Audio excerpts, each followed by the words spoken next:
The sun rose over the small village of Tano, and the sound of drums drifted through the air. Children ran barefoot along the dusty path, and the smell of roasted plantain filled the morning.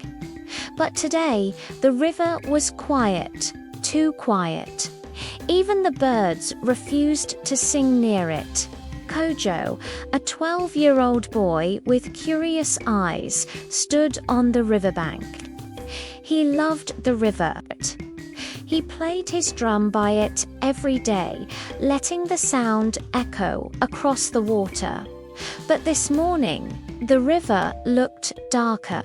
Its surface was still, like glass, and Kojo felt as if something beneath was watching him. He threw a small pebble into the water. It didn't splash. It sank without a sound. Then the wind whispered his name softly, almost like a sigh. Kojo. He froze. No one was near, only the trees and the river. He grabbed his drum and ran home. At home, his grandmother Amma was stirring soup. She looked up and saw his pale face. "Kojo, what did you see?" she asked. "The river called my name," he whispered. Amma's hands trembled. "The river remembers," she said quietly. "It remembers what was done long ago." That night, Kojo couldn't sleep. He dreamed of drums beating under the water, of faces floating just below the surface, eyes open, mouths whispering. When he awoke, his window was wet with river water. The next morning, a red mist covered the river. People gathered at the bank, whispering prayers. "It is happening again," the elders said.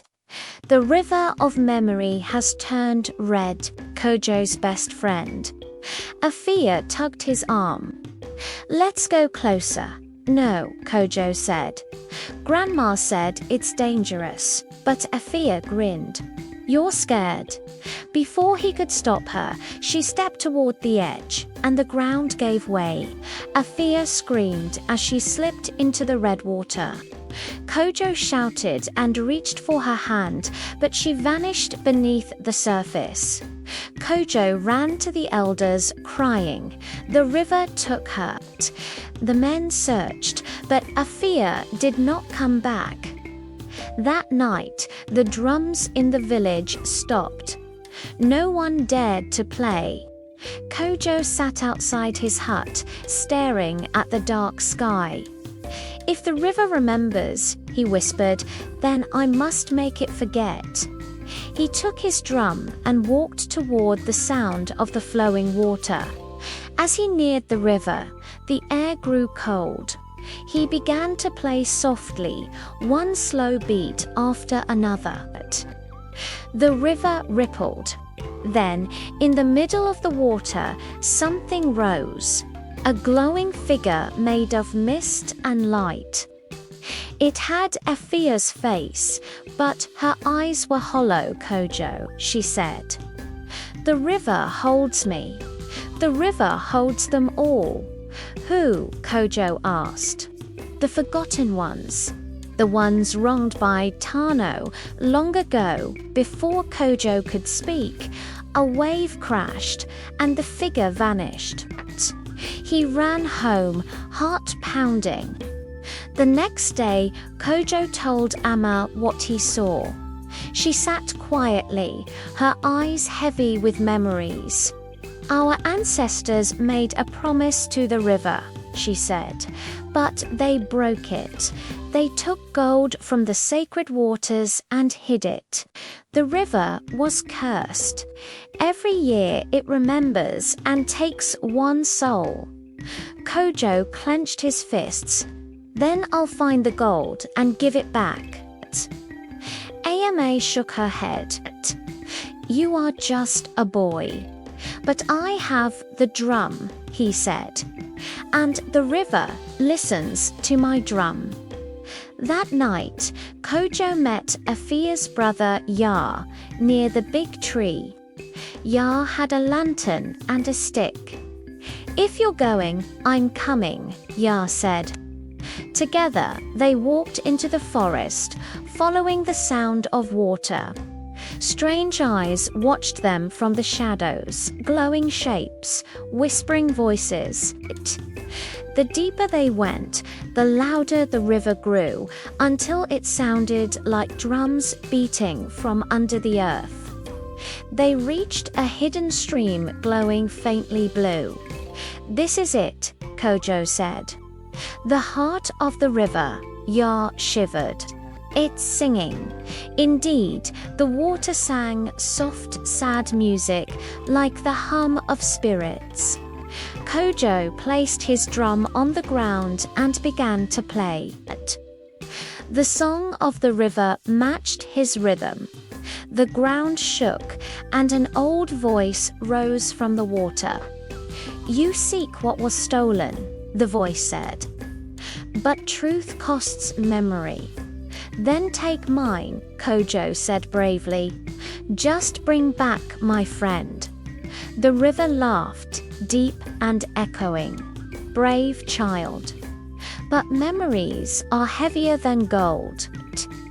Suddenly, the water exploded upward, forming a tall figure, the spirit of the river. Its eyes were like mirrors, showing Kojo his own face reflected 100 times. "You have her rhythm," it said. The rhythm of the first drummer who broke the promise. Kojo's drum shook in his hands. He could hear the echo of old songs, the sound of chains, the cry of people who had once lived by the river. The truth pressed on his chest like a heavy stone. He fell to his knees. "I didn't mean to hurt anyone." The spirit's voice softened. "Then remember and set us free." Kojo saw flashes, the ancestors taking gold from the water, ignoring the river's warning. He saw the first blood spill when the river turned red. He saw the forgotten souls waiting to be remembered. When he opened his eyes, the spirit was gone. Only his drum remained, glowing faintly in the moonlight. Yor helped him stand. "What did it show you?" "Everything," Kojo whispered. "And now the river won't stop until the truth is told." The next morning, Kojo tried to tell the elders what he saw, but they called it a child's dream. Only Ama believed him. "You carry the memory now," she said. "It will follow you." That night, the drums played again, not by hands, but by the wind.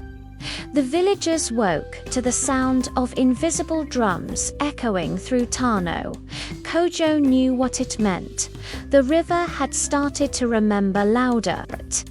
He picked up his drum, heart racing, and walked toward the river once more, knowing this time it might not let him go.